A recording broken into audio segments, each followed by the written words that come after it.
executivas preciosas, sejam todas muito bem-vindas ao podcast Como Elas Conseguem, o único que realmente conta como mulheres têm sucesso na vida materno-corporativa.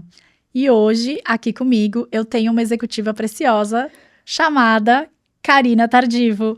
Seja muito bem-vinda, Karina. Obrigada. Não vou nem me atrever a decorar a trajetória desse fenômeno da natureza. Karina é mãe do Bernardo e está no aguardo do Matheus. Literalmente. Atualmente, Karina ocupa o cargo de CFO na Estrela Galícia, a quarta maior cervejaria do Brasil.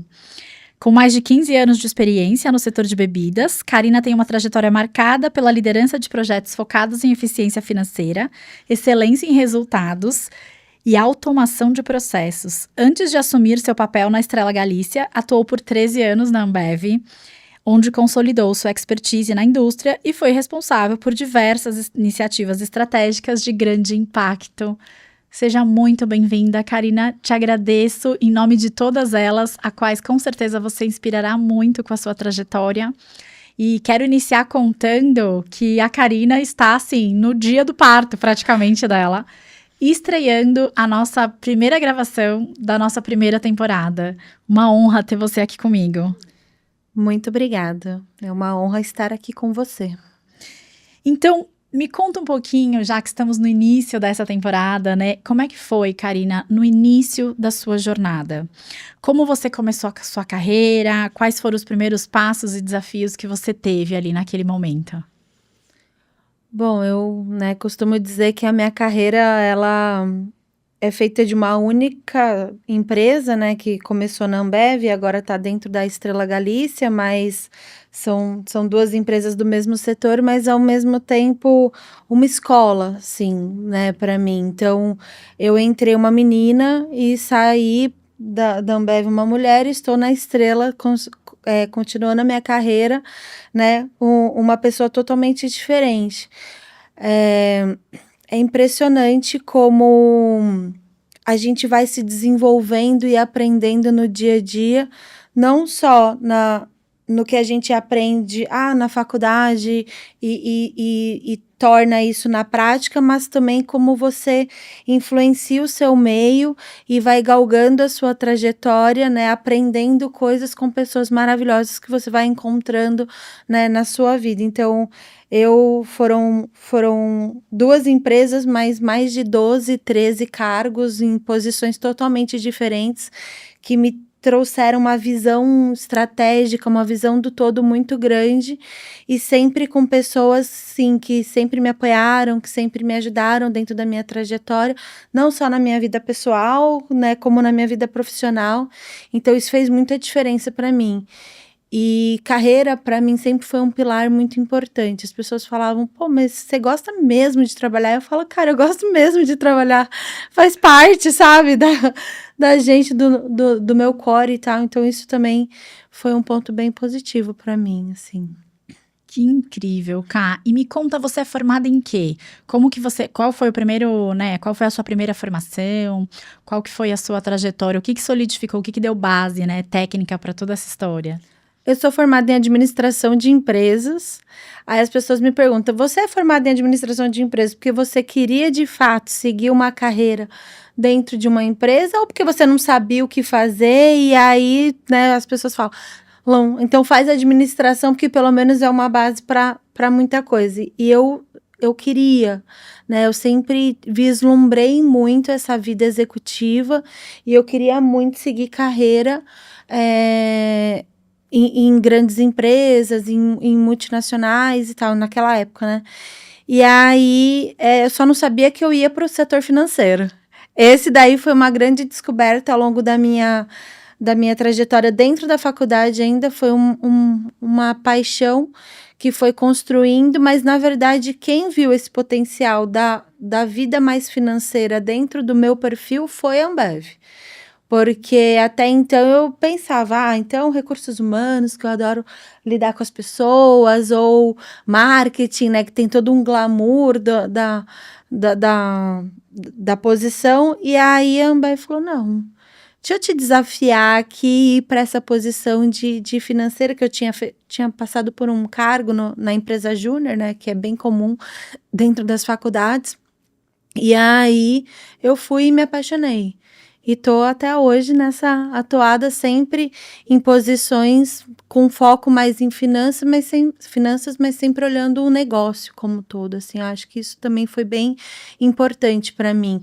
Não é só sobre o número, mas é sobre o negócio, né? Como que você traz resultados para melhorar o teu negócio, né? Então, eu sempre tive essa questão do dono do negócio muito importante, assim, como pilar de personalidade para mim.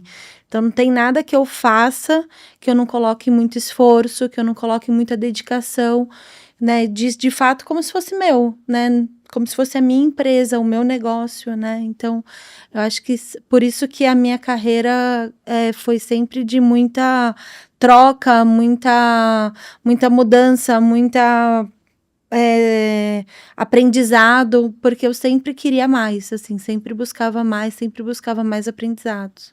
Então a gente já pode anotar aqui um pouquinho algumas dicas de lapidação dessa pedra preciosa, que é esforço e dedicação, né? Com certeza a gente não consegue lapidar nenhuma pedra bruta sem esforço e dedicação. Que legal, isso já sai anotado. E o que você está contando para elas é que você começou, então, deixou escapar aí antes da Ambev na empresa júnior da faculdade, é isso? Sim. Então dá essa dica também de carreira para quem de repente está fazendo faculdade, né, e já busca aí uma carreira executiva.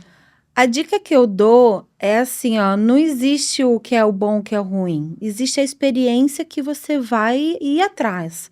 Então, empresa júnior, centro acadêmico, até a atlética, todos esses pilares que você encontra dentro da faculdade, hoje em dia eu sei que tem mais um monte, né, de mercado financeiro, tem aqueles núcleos de inovação dentro da faculdade que você pode participar também, fazer um intercâmbio fora, enfim, todas essas experiências, a minha dica é se envolvam e vão atrás e façam e testem, se não gostar, testa outra, né, e vai atrás, porque cada experiência que você tem, você vai sair diferente. Então, essa é uma dica, assim, que eu sempre levei para mim. Então, eu tentava me enfiar em várias coisas para aprender, para ver se era mesmo o que eu gostava, o que fazia sentido para mim. E eu falava, poxa, isso aqui eu gostei, isso aqui eu entendi. Porque na fase da faculdade, você tá para experimentar. A gente entra muito jovem na faculdade para tomar uma decisão do que vai ser os seus próximos 40, 50, 60 anos.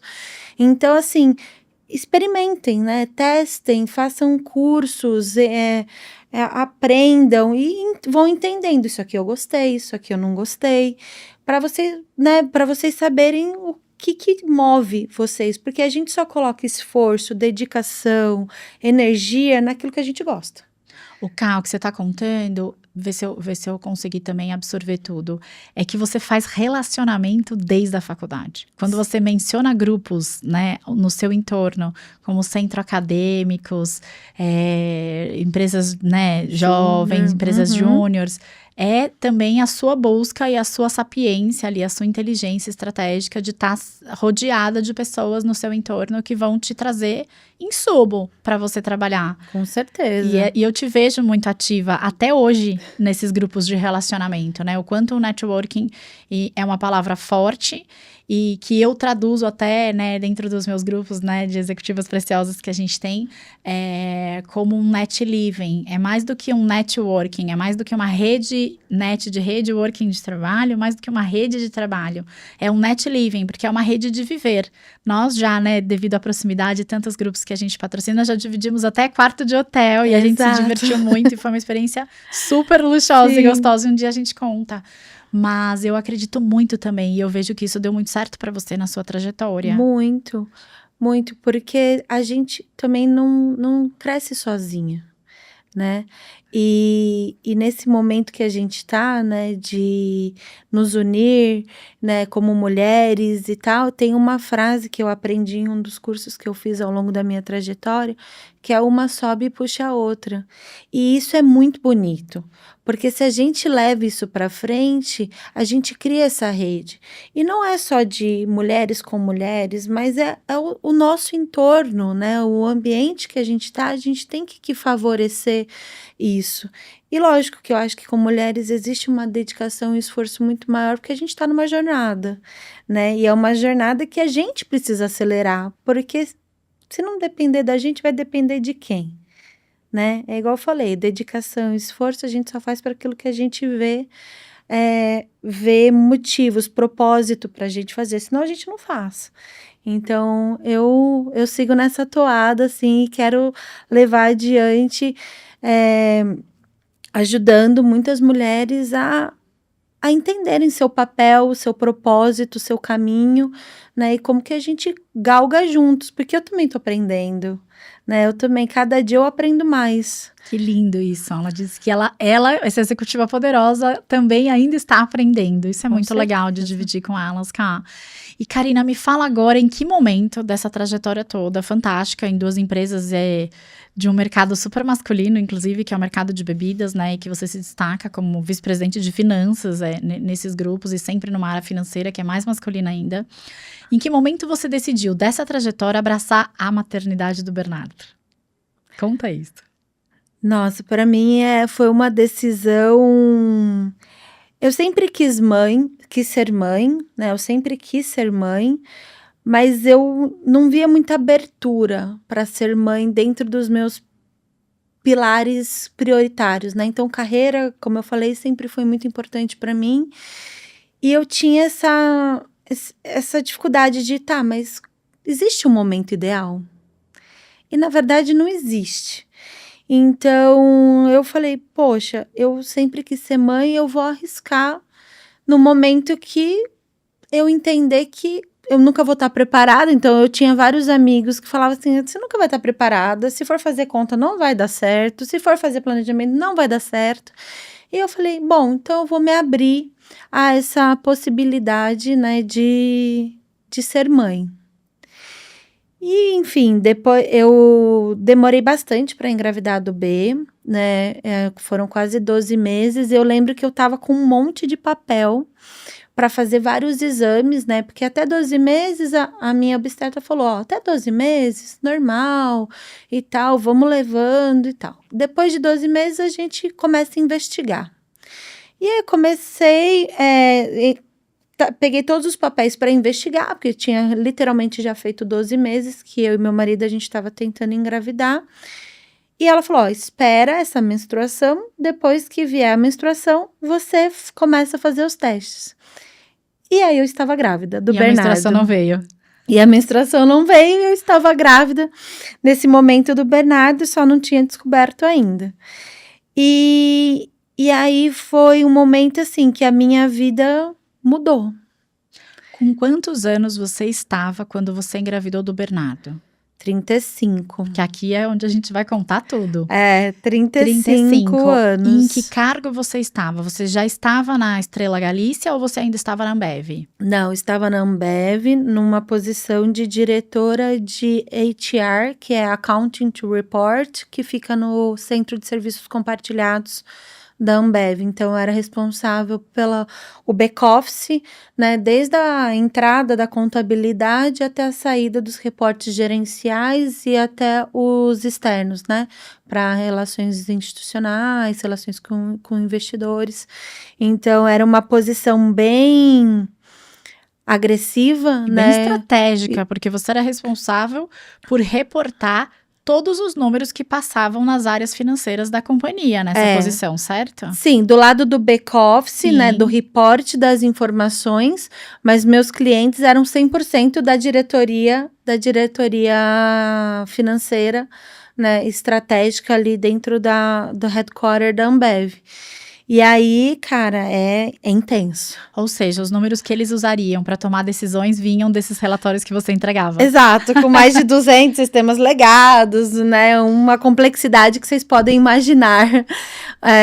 Um trabalho bem grande do time. Era um time maravilhoso, mais de 180 pessoas trabalhando para entregar esses resultados e extrair o melhor e gerar valor para a empresa, assim. Então, foi uma época bem rush. Ou seja, você estava numa posição alta de Uhum. diretoria, com 35 anos, com uma entrega muito agressiva, muito desafiadora, Sim. e mesmo assim você não desistiu do teu plano de seguir com a maternidade. Não. Qual foi o grande desafio que isso te resultou na tua vida? Que eu Eu não a- tenho dúvida que resultou algum. eu acho que no período da gestação, o grande desafio para mim foi ver as pessoas começarem a voltar da pandemia, porque foi bem na época que o time começou a voltar, quando eu assumi esse cargo, estava em pandemia, e no ano seguinte foi a volta aos O escritórios, Bernardo tem 4 anos, então, é isso? 3. 3 anos, tá. 3 anos. E aí eu peguei e eu não podia voltar. Então, isso para mim foi muito difícil. Então, eu queria estar com as pessoas, eu queria, né, ajudar a estar mais presente, porque a gente sentiu falta desse relacionamento durante a pandemia. Então, todo mundo começou a voltar e eu não voltei porque eu Por estava estar gestante. grávida. E aí, aquilo para mim foi bem desafiador, porque eu queria estar e, enfim, não podia estar e tal. Então, isso dentro da minha parte, assim, de carreira, eu achei que foi bem desafiador, assim, pra mim. Rolou um sentimento de que você só não estava voltando porque você estava grávida, óbvio, de Total. exclusão, né, disso? Total. Um lado de mim entendia muito que era o carinho, o cuidado, né? A preocupação, né? Do tipo, poxa, você tá grávida, não é aconselhável, né? A gente tá saindo de uma pandemia, né? Milhões de pessoas, enfim, se foram e tal. Então, eu tinha muita consciência de que tudo isso era problema. Mas tinha um outro lado meu que era, tá, mas eu queria muito estar ali, eu queria estar com o meu time, eu queria estar fazendo a diferença, eu queria estar próximo, eu queria estar junto. E aí, todo mundo estando junto e eu não estando, eu senti bastante, assim, sabe? Mas, lógico que era um contexto, né, de uma pandemia mundial. Eu penso que isso é bem relevante, porque talvez muitas mulheres estejam também não podendo retornar aos postos de trabalho por conta de uma gestação, talvez de risco, nem só por conta da pandemia, e que vão escutar você falando isso, e de que talvez esse sentimento que não esteja acomodado dentro dela, ela saiba que não é exclusivo dela. É um sentimento que realmente acomete. Eu também sentiria, mesmo que não fosse durante uma pandemia. É claro que racionalmente a gente sabe, puxa, eu tô me protegendo porque é uma gestação de risco ou não, mas tudo que a gente não quer como mulher é que aquela gestação afete a nossa carreira. Exato. Que a maternidade não afete a carreira. E aí, quando acontece isso com a gente diz, puxa, eu queria passar ilesa, né? Por essa gestação como se ela não existisse. Exato. É um pensamento inconsciente, Sim. porque no fundo, assim, teu cérebro tá ali a todo vapor. E é impressionante como nós, mães, mulheres, tal, a gente consegue expandir o espectro da preocupação, do fazer mais, né? Do querer acomodar tudo para tá tudo redondo, organizado, né? Então, eu tenho muito isso assim comigo, sabe? Eu quero deixar tudo muito organizado, aí eu fico pensando em 500 possibilidades, 500 coisas. E aí, quando você vê que tem esse tipo de sentimento que é genuíno, né? No final do dia é pro seu melhor. Mas no fundo você fala, poxa, mas eu também queria, né? Então é um pouco da dualidade ali que a gente vive mesmo no dia a dia, um dilema, assim. Pra mim foi um dilema. Pra deixar a gente mais forte, né? Exato. Pro que vem pela frente. Como é que você superou esse sentimento para conseguir seguir com as suas entregas de uma forma emocionalmente menos abalada? No que você se apegou? Qual foi a rotina que você criou com o seu time para conseguir estar gestante, não estar presente fisicamente? E aí eu tô pensando até que pode ser que tenham mulheres que estejam gestantes, não estejam presentes fisicamente, não por conta da gestação ou de alguma necessidade especial dessa gestação, mas talvez porque a empresa é home office. E aí, o que você fez para naquele momento se sentir conectada com a tua liderança e ter o seu time ali de alguma forma, todos juntos presencialmente, só você que não, né? Como é que você superou esse momento? Eu tinha um time já sênior, né? Então isso também ajudou bastante, porque era um time já muito conectado, que sabia muito das entregas que tinham que ser feitas. A gente usou muito das melhores práticas de gestão, né? Utilizando as novas ferramentas para trabalhar em modelos híbridos, né? Então, sei lá, Zoom, o Teams, Miro, outras formas da gente, de fato, interagir, que a gente pudesse estar conectados virtualmente, né? Eu tinha muitas reuniões one-on-ones com o meu time para a gente falar de como status de projetos, relatórios, e eu também aprendi que eu tinha que dar também autonomia para eles. Então, assim, eles já eram super sêniors, um time muito integrado, um time muito coeso, mas ao mesmo tempo eu dei muito mais autonomia para que eles pudessem, sabe, viver também mais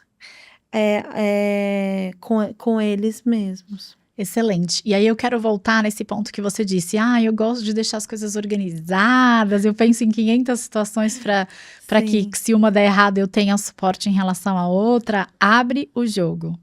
Como a Carina Tardivo se organiza para conciliar a sua maternidade do Bernardo, e que agora vai englobar também o Matheus, que já está aí presente, dose dupla, com o trabalho, com a sua posição de CFO dentro da Estrela Galícia, né, em relação às demandas que eles têm, que você tem, que seu time tem. Como que é isso, Ká? Conta para nós esse segredo. Olha, eu vivo uma busca diária, né, de organização e reorganização da gestão do meu tempo, porque ainda muitas coisas com o Bernardo são novidades para mim, né? Então, tem várias coisas. Ele tem 3 anos, mas mesmo assim eu ainda tenho muitas coisas que eu falo, tá, como que eu lido com isso e como que eu me organizo? Então, eu acredito, assim, que a primeira coisa da organização é você entender que vai dar errado. Muito bom! Vai dar errado, algumas vezes vai dar errado. E eu acho que o que foi importante para mim foi pensar em coisas que eram não negociáveis para mim.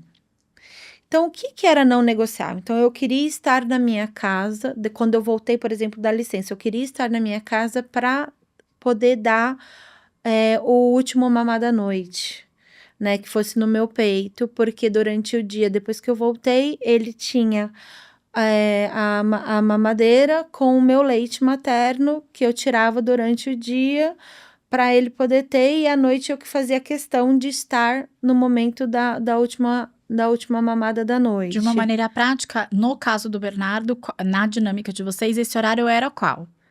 Que horas ele fazia a mamada no seu peito à noite? 8 horas da noite. 8 horas. Então, você tinha que estar em casa até as 8. 8 Isso horas. significaria dizer você sair do escritório pelo menos ali 6h30, 7 horas, né? Exato, 6 horas, vai. Exato, por aí. Essa era a sua prioridade. Minha prioridade. Então, outra prioridade eu queria acompanhar o banho. Então, eu nunca dei o banho, sempre foi meu marido que deu o banho, mas eu queria estar ali para acompanhar, porque aquilo para mim era não negociável. Então, eu meio que fui... E aí, essas prioridades... Esse banho era de manhã ou era pré-mamada? Não, era à noite. Era também, à noite, que era assim, nessa rotina do sono. A rotina do sono, exatamente. Então, eu falei assim, então, eu focava muito mais na parte da noite, como não negociável para mim, para eu poder estar de fato presente. Essa foi outro aprendizado para mim. Estar de fato presente. Então, quando eu estava na minha casa... fazendo essas coisas que para mim eram não negociáveis, eu não me preocupava com meu celular, se tinha diretor ligando, pedindo material para o dia seguinte, ou se não tinha, eu estava ali presente para o meu filho. E durante o dia eu estava presente para a empresa. Então, essa habilidade de estar presente, porque a gente às vezes está aqui, mas está pensando lá. Né? Essa habilidade de estar presente foi uma das coisas que eu também comecei a aprender, que eu né, no começo me desvirtuava, eu falava assim, nossa, mas eu tô aqui, meu filho tá lá, eu queria estar com meu filho e tal, aí no final você não faz nem uma coisa nem outra, você não tá nem com seu filho e também não tá conseguindo fazer o que você quer fazer dentro das tuas prioridades, né, dentro dos teus desafios dentro da empresa. Então, essa habilidade de estar presente naquele momento foi uma das coisas que eu comecei a desenvolver em mim. Então, isso é priorizar o que era não negociável. Então, não negociável para mim, eu queria estar na hora do banho e eu queria estar na mamada da noite. Então, cara, podia cair canivete. Assim, vamos ter o jantar com o CEO. Entendi. Muito legal. Adoraria estar, gostaria de estar, mas isso para mim é não negociável. Então, se fosse o café da manhã com o CEO, estaria. Mas não era, era o jantar. Então, assim, em algumas vezes eu até flexibilizava, porque eu achava importante estar, ou eu queria estar por mim e tal. Então, eu lembro que teve um dilema que ia ter uma viagem para a Áustria, para conhecer a sede da Red Bull, e eu queria muito estar lá. Só que eu também tinha o Bernardo, que tinha 8 meses. E eu falava, tá, como é que eu vou fazer? Eu quero muito estar nessa viagem, porque eu acho que vai ser muito importante para minha carreira. Foi um marco importante para mim, onde eu tive que apresentar resultados da minha área, numa outra língua, para um outro público. Então, assim, foi bem desafiador para mim. Conta isso, não, eu vou querer saber agora, como é que foi isso para você, Foi... como você resolveu, eu quero saber até se ela foi ou não para essa viagem. Eu fui. Que legal, que demais. Eu recebi esse desafio, que era um encontro de time, uma experiência da Red Bull, e a gente ia apresentar melhores práticas do Brasil, e a gente tinha 2 projetos muito importantes, um que era de revenue, e o outro que era de cost efficiency, e aí eu falei, cara, eu quero ir, sabe? Quero mandar um beijo, aproveitar, não vai ter como eu não parar esse episódio, para mandar um beijo para Karen Steuer, que é diretora também na Red Bull, inclusive. Ai, que legal. Então, eu vou até aproximar vocês vão viver esse puerpério juntas. A Karen tá, com aquela querida bebê fofíssima, de meses. Gente, eu acho que deve ter o quê? 1 mês ou 2, né? No máximo tá fazendo 3 meses. Agora eu recebi uma foto. 2 meses, né, Ká? Recebi uma foto semana passada e a gente conversou um pouquinho. Então, um beijo para essa outra executiva preciosa que a gente também tem aí no mercado. E me conta, e aí você tomou a decisão de ir? E fui. Eu lembro que assim, da minha casa até Guarulhos, deu o quê? 1h30, 2 horas. Chorando. Eu fui assim, arrasada, chorando. Sabia. Do tipo, cara, eu sou a pior mãe. Estou deixando meu filho para fazer uma coisa que eu quero muito dentro da minha carreira, dentro da minha empresa. Da minha vida. Exato. Né? Porque a vida do Bernardo é uma, a minha vida da Karina é outra. É isso. Exato. Eu fui assim, eu cheguei chorando, assim, em Guarulhos, falando, cara, volto ou não volto, volto ou não volto, volto ou não volto. E posso falar, foi a melhor decisão que eu tomei, assim.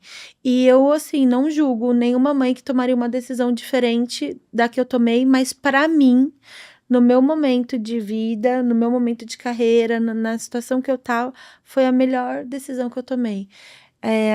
A minha sogra é maravilhosa, ficou com o Bernardo para ajudar também o meu marido. E, cara, foi ótimo. Eu voltei, assim, energizada, com um sonho realizado, com um desafio que eu tinha, uma trava. Eu tinha um desafio enorme de fazer essa apresentação. Então, eu tinha uma trava pessoal e eu fui lá e me desafiei a me superar nessa trava profissional que eu tinha. E eu voltei, meu filho estava ali me esperando e estava tudo bem, ele estava saudável e, né? E a vida não parou e continuou, então assim... É muito mais, talvez, inconscientemente, talvez o julgamento externo que essa mãe ou nós, como mães e executivas nesse momento, vamos receber, do que, na verdade, a vontade real que a gente tem. E você foi muito corajosa de assumir e executar a sua vontade real. Porque por muitos julgamentos externos, certamente, muitas mulheres têm vontades reais, mas não têm a coragem de executá-las por conta desses julgamentos externos. E você sabe que em muitos momentos eu pensei em desistir, né? E eu tenho essa dualidade entre o que eu realmente estou sentindo versus é um julgamento, é uma imposição da sociedade, não sei o que tal. Eu tenho até hoje esses dilemas. É impressionante, assim, como eles vêm e vão a todo momento, né? Então, o Bernardo tem 3 anos, o Matheus está chegando, Mas eu ainda tenho, e eu vivo com eles quase que, sim, sempre. Porque eu falo, cara, mas eu tô aceitando o julgamento ou de fato é isso que eu quero mesmo? Eu sou, né, tô tomando essa decisão porque é uma decisão da Karina ou é uma decisão para agradar a todos? A essa mente coletiva estrutural que se forma, essa matrix que eu brinco que se forma em Quando volta na das mulheres. Exato, e quando nasce a mãe, nasce a culpa, é verdade. É incrível, né? E ultimamente a frase que eu tenho levado é assim: olha, eu tenho certeza que eu errei com você, Bernardo, e que vou errar com o Matheus também, mas errei tentando fazer o melhor que eu podia, Com certeza. sabe? E a gente tem que chegar numa situação de assumir e aceitar que a gente só vai entregar para os nossos filhos aquilo que a gente tem e aquilo que a gente é. Então, não tem como a gente fazer além dos recursos psicológicos, emocionais, financeiros, que naquele momento a gente disponha deles, gente. É fisicamente impossível, é matematicamente impossível. Então, reconhecer isso também é fazer com que a gente nos abrace, né? E nos cobre um pouquinho menos. Menos. E me conta, nesse momento, então vamos voltar. Ele primeiro elegeu as suas prioridades, o que era inegociável para ti. Exato. E aí você construiu uma rede de apoio para que você conseguisse estar nesse momento em que você estivesse se dedicando à sua vida profissional, que o seu filho estivesse amparado de um outro formato. Que formato foi esse que você elegeu? Foi uma babá? Foram parentes e familiares? Foi o seu marido? Foram outros filhos, que no seu caso não tinha, porque o Bernardo é o primeiro? Foi escola? Ou foi berçário? Como é que foi essa estrutura? Acho que a gente passou por algumas fases de transição, assim, né? No começo, eu e meu marido, a gente falou, vamos. Era a volta de pandemia, então a gente falou, cara, vamos ver como é que é. E levamos nós dois juntos. E aí foi, assim, bem desafiador. Bem desafiador, assim. Você virar mãe da noite pro dia, com toda a carga e toda a responsabilidade da doação, né, que vem junto com a chegada do bebê quando sai daqui da barriga, né? Foi bem desafiador, assim. Eu tive uns tilts, assim, sabe? Então, foi bem desafiador. E O essa que rede foi mais desafiador? O que comigo você mesmo. achou? A cobrança.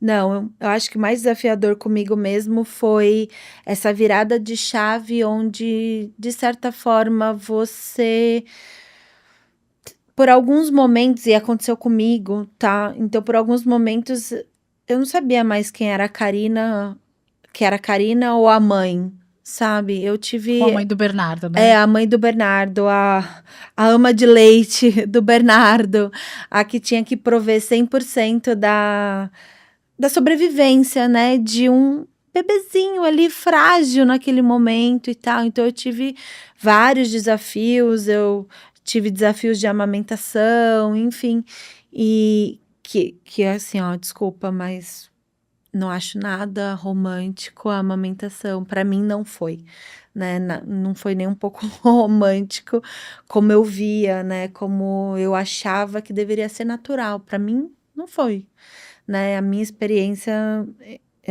não foi. Então, assim, eu tinha vários dilemas de Karina, tá, Karina, que ontem tava ali a todo vapor na produtividade, entregando resultado, não sei o quê, e hoje tá ali se doando, aprendendo a como a sobrevivência de um bebezinho, assim, né? Como gerar uma nova vida que estava aqui, saiu, e agora você tem toda essa carga e essa responsabilidade que vem junto com o nome mãe, assim, que todo mundo, eu tenho várias amigas que já tinham tido filhos e elas falavam, é muita doação, é muita responsabilidade. E eu falava, claro, imagino, né? Um bebezinho, né? Ali, que depende 100% de você, mas eu não tinha a noção real da carga que vinha junto com esse bebezinho e tal. Então a gente passou um bom tempo sem grande rede de apoio. E aí como que a gente começou a se organizar? Então no começo a gente teve uma babá E a minha sogra, minha mãe. Durante a sua. Só vou colocar numa linha cronológica para ajudar elas também a de repente se inspirarem para se organizarem. Depois de quase 6 meses. Então, até 6 meses você estava de licença maternidade e aí vocês ficaram sem ajuda e sem apoio, até que vocês estavam pós-pandêmico também, não Isso. estavam bem pertinho Quem ainda da ajudava pandemia. muito era minha mãe, minha sogra, sempre foram grandes ajudas pra gente, mas eram ajudas in and outs, né? In and outs, exato. Boa. Então. O que é bom, né? E ruim. É, bom exato. E ruim. Ótimo, exato. ficou equilibrado. Exato. E aí depois a gente teve uma babá que nos ajudou bastante. Quando o B fez 6 meses. Quando o B fez 6 meses, eu tava... Foi 5, mais ou menos, né? Pra ter um período antes de eu voltar de licença. Olha que dica boa. Você trazer a babá antes de você retornar, pra você se adaptar ali com ela. E ela com o bebê, e ela com você, Exato, né? Porque é uma troca. E no final do dia, né, ela tinha mais experiência, porque já tinha vivenciado, eu não, porque era a primeira vez que eu estava tendo aquela experiência com o meu filho. Então, foi um momento bacana de alinhamento, de organização. Então, nós do mundo financeiro, a gente adora, né, um planejamento. Então, foi muito mais nesse sentido. E aí, depois, quando o B fez 1 ano, a gente... Você retornou ao trabalho quando o B tinha quanto tempo? 7 meses. Tá bom. Você conseguiu pegar os 6 meses de licença, mais um de férias. De férias. Tá bom. Foram 15 dias de férias, mais ou menos, que a gente pegou. A gente fez uma viagem com ele. E depois eu voltei de licença. E aí, quando ele fez 1 ano, a gente tomou a decisão de colocá-lo na escolinha. Né? Que era já na transição período do berçário para o G1. E aí foi desde o começo o período integral, das 8 da manhã até as 6 da tarde. E quem levava?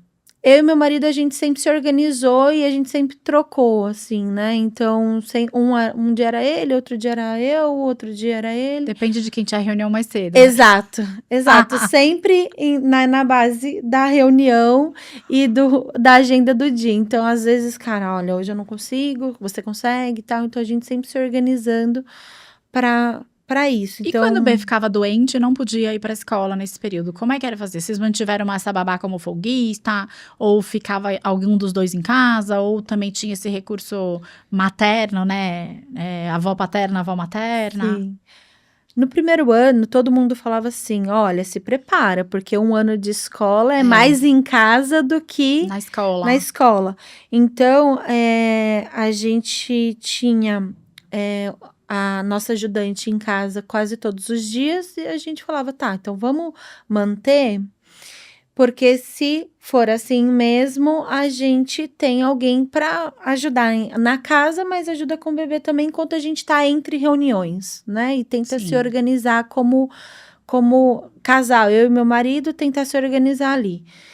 E assim, eu me considero muito sortuda, porque todo mundo fala que no começo, o primeiro ano de escola, tem muito idas e vindas, porque às vezes pega uma virose ou uma gripe e tal. E o Bernardo, durante 1 ano, do primeiro ano dele de escola, ele só ficou em casa 1 dia, que foi uma professora de outra turma que pegou Covid, naquela época ainda estava assustador o tema do Covid, então as mães acabaram não levando os filhos por 1, 2 dias na escola.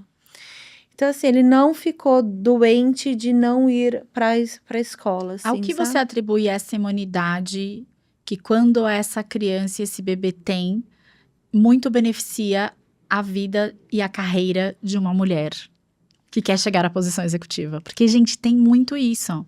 O que eu digo é que não é só a mãe e a mulher executiva. À medida em que essa criança também tem uma imunidade trabalhada e uma saúde assistida, a carreira dessa mulher, dessa funcionária, dessa mãe, né, dessa executiva, não é prejudicada por conta dessa maternagem dessa criança. Ao que você atribui, né, esse bem-estar do Bernardo? A soma de quê? Olha, aqui é 100% chutômetro, porque não tenho estudo sobre isso, mas é sobre a minha experiência.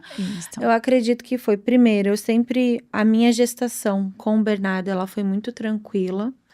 Então, todas as vitaminas, né, todas as B12, ferro, que são extremamente importantes, vitamina D e tal. Então, quando eu baixava, e baixa muito, eu sempre conseguia regular, repor, através de, seja vitaminas, medicação, tratamentos, enfim. Então, acho que a gestação foi muito tranquila em relação a isso. E no primeiro ano de vida do Bernardo, a gente. Eu diria que assim, a gente nunca deixou ele numa bolha muito grande. Então a gente fazia questão de sair na rua, pegar ar, né? Tomou todas as vacinas necessárias. Então saía na rua, viajamos, então convivia com outras pessoas. Então já convivia desde quando nasceu com outras crianças, com outras pessoas, né? Já tinha ali uma vida social. E a alimentação eu acho que foi muito importante, porque eu estudei muito para como introduzir, né, o período de alimentação ali quando ele fez os 6 meses. É a nutricionista que te atende? Não. É outra nessa época? Exato, Tá bom. mas foi estudo mesmo. A gente não Tá. teve acompanhamento com nutricionista, foi estudo e foi prática. Ou né? seja, você foi pesquisar, você foi atrás do assunto, né? Sim, Do isso mesmo- para mim era um tema que eu falava assim, cara, isso é importantíssimo, porque a alimentação, ela de fato do bebê, para mim essa parte da nutrição, do relacionamento com os alimentos, começa com, sei lá, os 6 meses, que é a porta de entrada. Então, para mim, aquilo era importante. E eu queria, assim, propiciar para o Bernardo todos os alimentos para ele pegar, esmagar, comer, experimentar, botar na cabeça, onde fosse, para ele ter uma relação muito boa com comida. E hoje meu filho, ele come muito bem, né? Então ele é forte, ele é uma criança saudável, uma criança que não fica doente, e eu atribuo muito a isso, a essa parte de relacionamento, de convivência social e a parte da nutrição, sabe? E isso de quando ele estava dentro da minha barriga, na gestação, até depois quando ele foi para a escola. Eu também acredito que essa parte nutricional faz uma diferença muito grande e não é a nutricionista das estrelas, não é a babá que preparou alguma coisa, não é a nutricionista da escola que, porque tá numa escola classe A ou B, faz impactar. As minhas filhas estão essa semana numa colônia de férias, até contei isso, né, no Stories, uns 3 dias atrás, e hoje de manhã, pasmem, antes de vir gravar, eu estava cozinhando e fazendo todo o chuchu delas na manteiga e o potinho de salada, porque nessa colônia de férias mais roots, a gente tem que mandar toda a alimentação. E, de fato, para mim, isso é importante, são coisas inegociáveis e que eu sinto muito orgulho de poder fazer e de ter aprendido a fazer. E cada dia da semana essa que eu já sabia que eu ia ter que mandar 5 refeições, né, 5 almoços, eu preparei 5 legumes diferentes e deixei tudo preparadinho de domingo, cru, já picadinho. E aí, de manhã, antes de pôr na marmitinha, eu fui fazendo de manhã e montando elas e deixamos tudo pronto. E o Sérgio levou elas pra colônia hoje, porque também é isso. Eu tinha gravação, vim mais cedo, né, pro estúdio. E aí o outro, quem tem a reunião primeiro é quem não leva. Exato. E ele levou, então eu acho que isso vale muito a pena. Isso só foi possível porque você se organizou para isso, porque era importante para você. Não dependi de nenhuma funcionária, não dependi de nenhuma nutricionista das estrelas, eu não dependi de nada como você colocou. Não, eu não tinha nutricionista, eu fui ler, eu fui estudar, eu fui atrás da informação, que hoje a gente tem bastante acesso. Exato, porque era importante e você conseguiu se planejar, se organizar para garantir, né, que você tivesse o sucesso que você queria, porque de fato para você isso era não negociável, sabe? Exato. Se você pudesse voltar no tempo, agora você vai ter uma segunda chance com o Matheus. Ai, meu Deus. O que você vai fazer diferente? Eu acho que eu vou me chicotear menos, sabe? Eu me chicoteei bastante, assim. Nós mulheres, a gente se cobra demais. Eu, pelo menos, me cobrei muito. Eu queria ser a best in class na maternidade de uma coisa que eu não sabia, né? Você queria entregar, né, no mundo materno, na sua maternagem, a mesma alta entrega, super high, que você entregava no seu corporativo e na sua carreira, né? E eu não admitia Porque seria diferente. ser 50% com meu filho, né? Sim. Imagina, se eu era 100% na empresa que eu trabalhava, onde eu vestia a camisa e eu tinha muito sentimento de dono, Por que que com meu filho, dentro da minha casa, eu ia ser 50%? E muitas vezes eu me senti 50%. Muitas vezes eu coloquei essa camiseta da culpa, assim, sabe? E é pesado demais. Então, com o Matheus, eu espero que eu me cobre menos, sabe? E é tão irracional isso, Ká, porque é 100%, 50%. O que é 100%? Pra gente saber o que é 50%. Exato. Como que a gente inconscientemente diz que estamos ou nos sentimos entregando só 50%, sendo que 100% é o quê? A gente nem sabe o que é esse 100% para poder dizer que estamos no sentido entregando menos. Menos do quê? Número é só número, eu brinco, né? É fora de perspectiva. Então, é muito duro isso. E aceitar que tá tudo bem, sabe?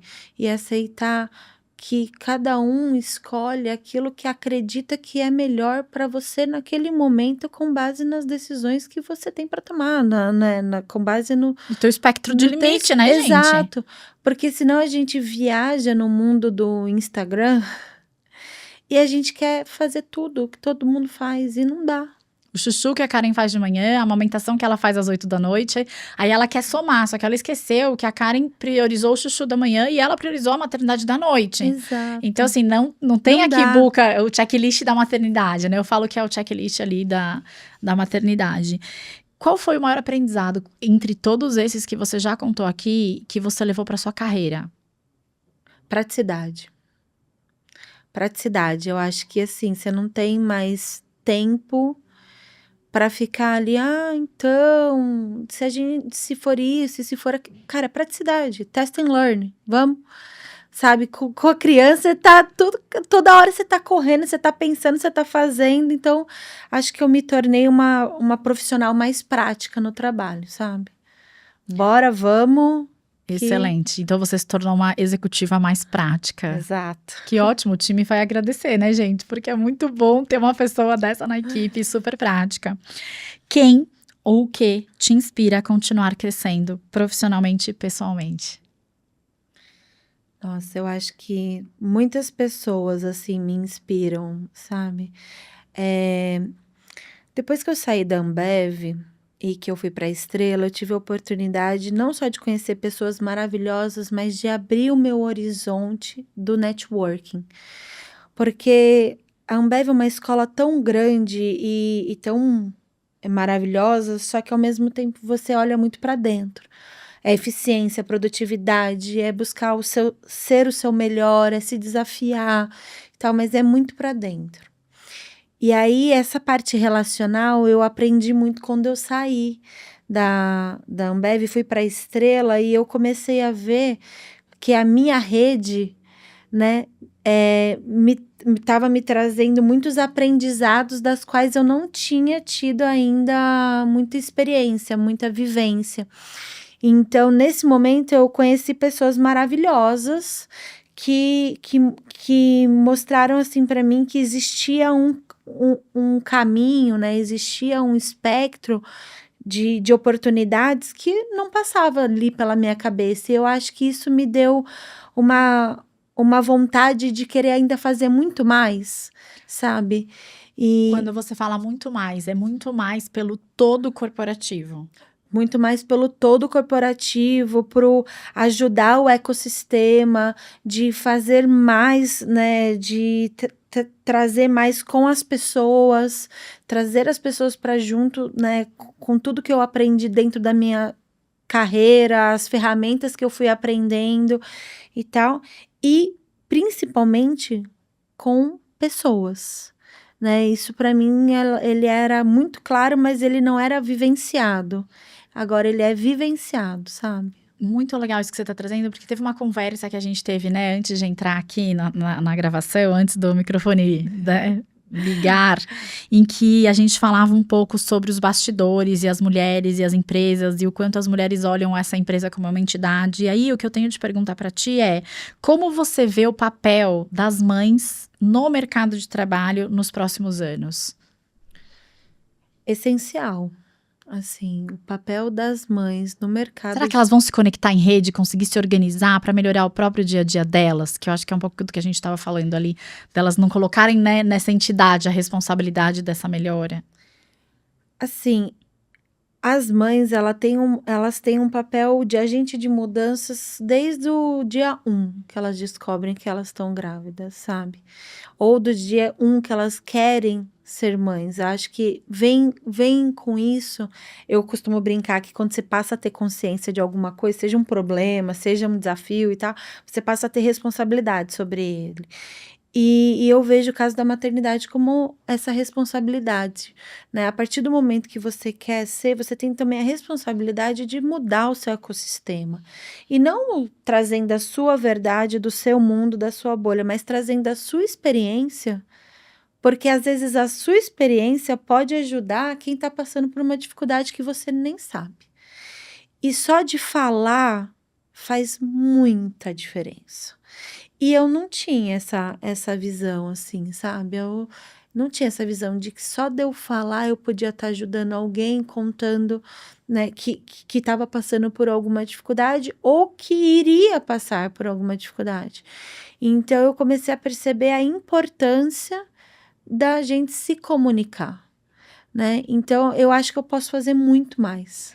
E qual aconselhamento você daria para essa mãe executiva que está iniciando nessa jornada como mãe executiva, nesse mundo materno corporativo? Não hesite em trazer os seus problemas para dentro da empresa, sabe? Então, suas dificuldades, as suas conquistas, né? Como você está se sentindo, porque, gente, não é fácil.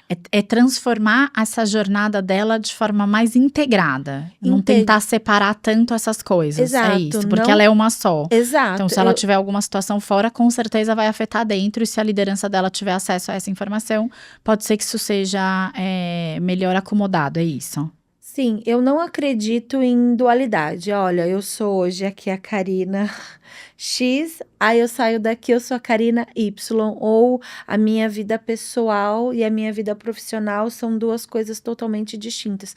Eu, Karina, não consigo me organizar dessa forma, porque eu, assim, se eu tô feliz, você vai perceber que eu tô feliz, seja porque eu tô feliz no meu trabalho, seja porque eu tô feliz porque meu filho fez 3 anos, enfim, eu vou estar feliz. Então, eu não tenho essa separação, né, do que é a empresa, do que é a Karina como mãe, como pessoa fora da empresa. E eu chamo a responsabilidade para, assim, olha, não é todo dia que a gente tá num bom dia. E tá tudo bem. Mesmo não sendo mãe, sendo mãe, estando grávida, não estando grávida, não é todo dia que a gente tá num bom dia. E tá tudo bem. Só que quando a gente fala, a gente gera empatia por parte de quem tá ouvindo também.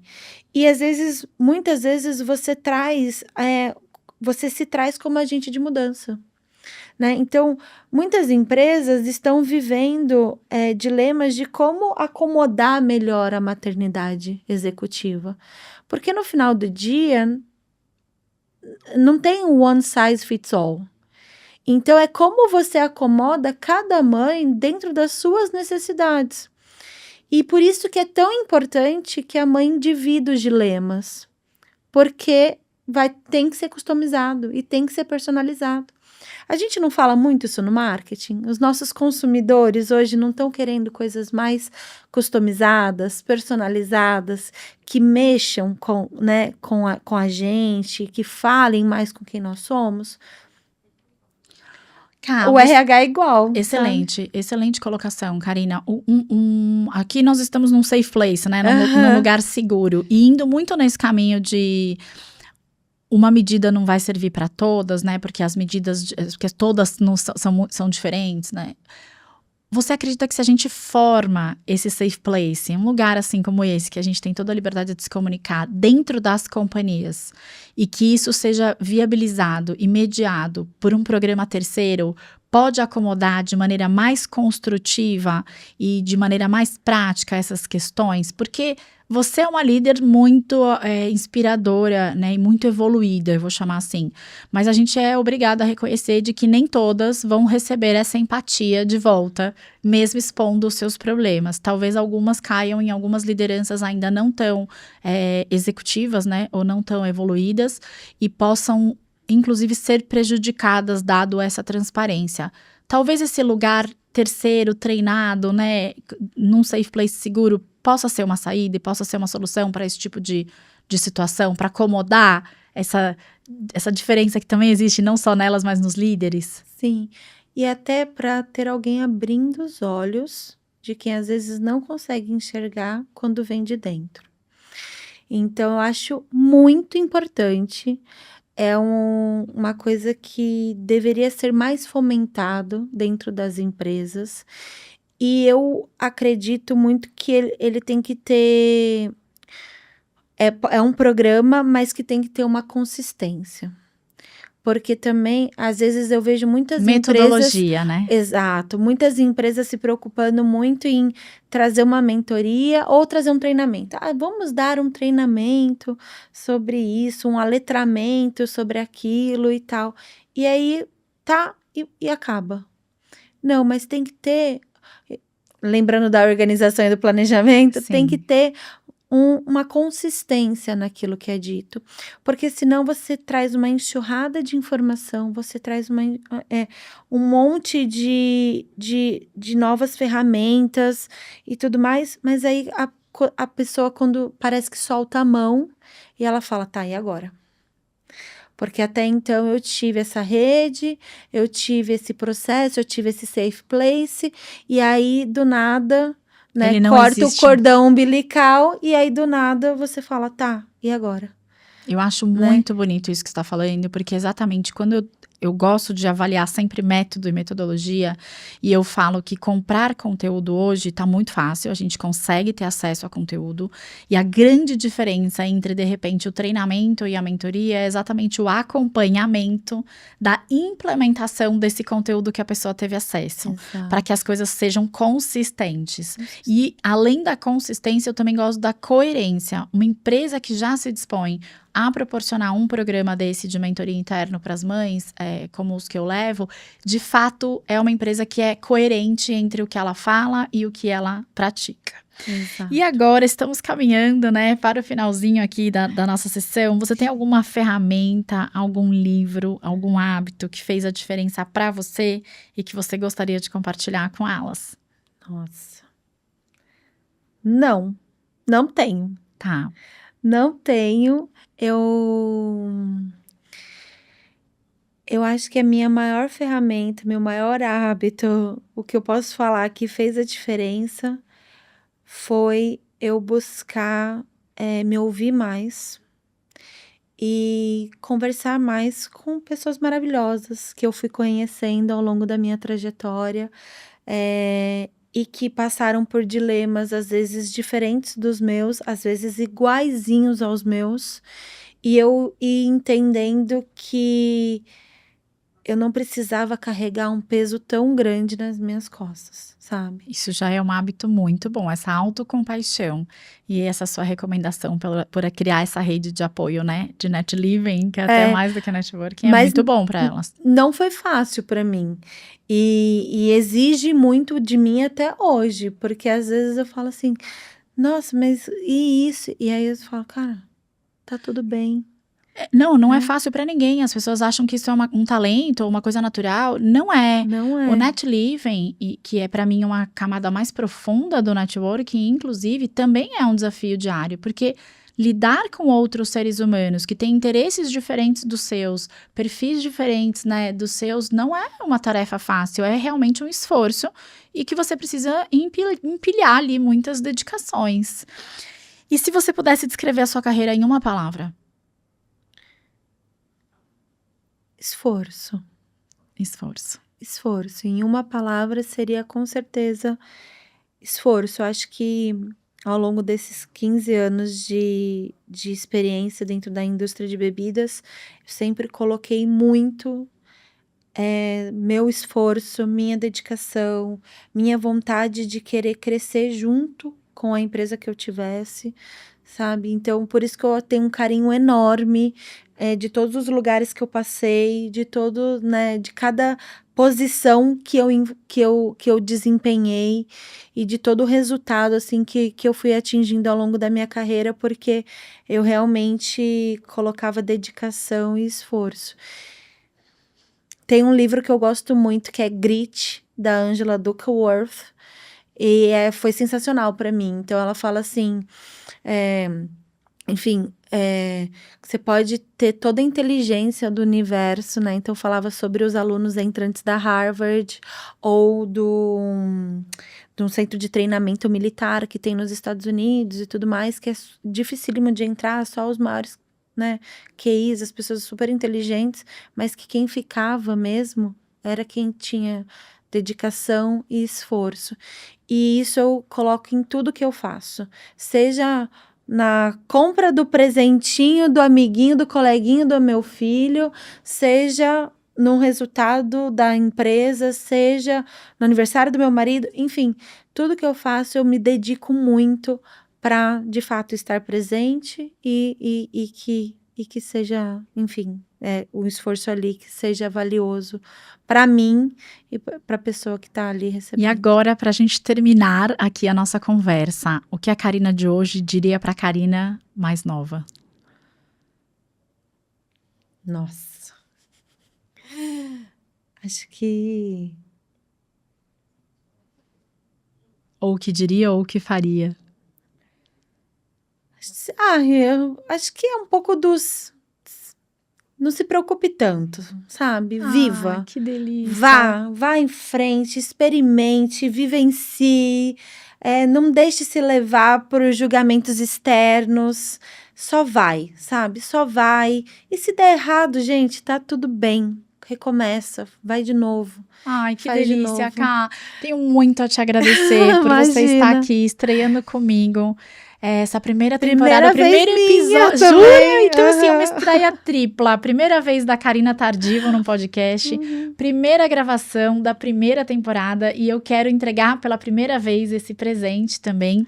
Karina, esse boné vai ser seu logo no final. Gente, então, obrigada. Um boné que eu fiz com muito carinho. E que eu tenho certeza que vai iluminar mais ainda esses pensamentos seu e protegê-los do sol. Muito obrigada. Imagina. Executivas preciosas, muito obrigada pela audiência. Espero que vocês tenham curtido esse poço de aprendizado, essa executiva preciosa. Então, eu sempre falo que o podcast, Como Elas Conseguem, é sobre, de fato, de uma executiva preciosa para todas as outras executivas preciosas. Deixem todos os comentários que vocês quiserem aqui embaixo do vídeo, para que a gente possa trazer sempre mais o que vocês precisam. Muito obrigada.